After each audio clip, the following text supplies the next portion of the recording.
Hello everyone, welcome to another kinetic tutoring episode. Today we're looking at a problem that involves kinetic and potential energy and also involves a spring, so let's get straight into it. In the figure, a 5 kilogram block is moving at 5 meters per second along a horizontal frictionless surface towards an ideal massless spring that is attached to a wall. After the block collides with the spring is compressed a maximum distance of 0.68 meters. What is the speed of the block when it has moved so that the spring is compressed to only 1/2 of the maximum distance? Alright guys, so the first thing we're going to want to do here is set up our energy equations. So we notice here that we're given the displacement, but what we are not given is the spring constant of the spring. So let's go solve for that first. So we know that when the spring is compressed at a maximum, which is 0.68 meters, all energy is going to be transferred to spring potential energy, meaning the block is not moving.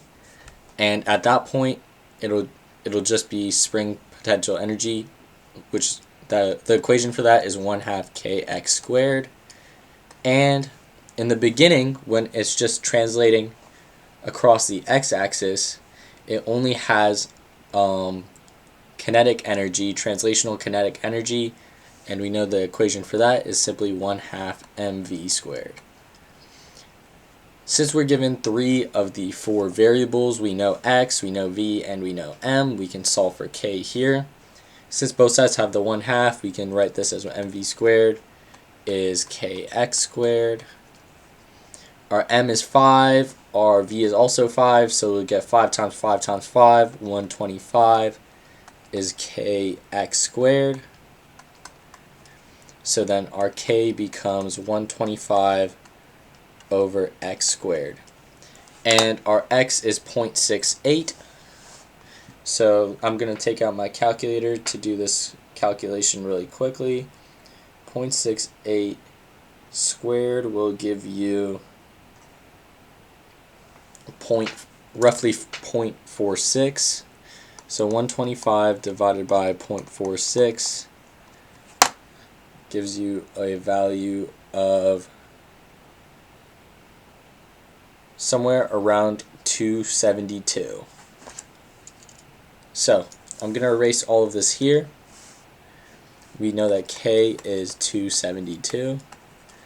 And now we can take a look at the second part of the question and answer the question. So, what is the speed of the block when it has moved so the spring is compressed only to only 1/2 of the maximum distance? So, if the spring is compressed 0 here, it just starts getting compressed here, and it's at maximum compression, let's say around here.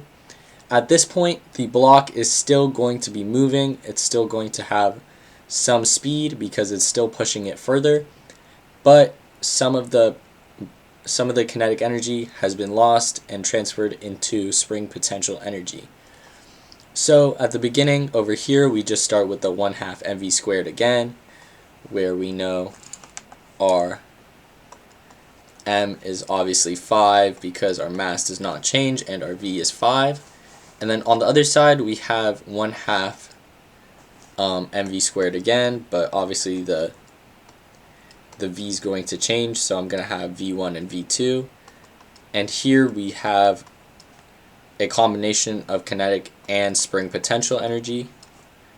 Once again, all 3 of these terms have 1/2, so we can just write mv1 squared is mv2 squared plus 1/2, or sorry, rather plus kx squared. Now, we know that the maximum compression is 0.68, meaning that 1/2 of the maximum distance will be 0.34. Our new x is 0.34, so we'll get 0.34 squared here. All I did was replace x with 0.34. Our k is 272. Our m here is 5. Our v squared is 25. m here is still 5, and we don't know what our v2 squared is going to be. Let me erase this stuff up here really quickly just so we get some more room.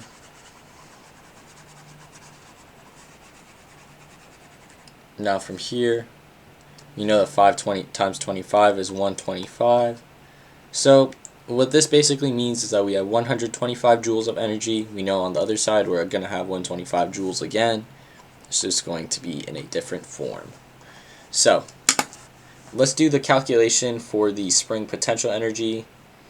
0.34 squared is around 0.12 times 272 will give you a value of around 31.4. So we get 31.4 plus 5v2 or 5v2 squared. From here we're going to subtract 125 by 31.4. 93.6, divide that by 5. 18.72 will be our v2 squared, meaning that our v2 is the square root of 18.72. So let's do this final calculation in our calculator.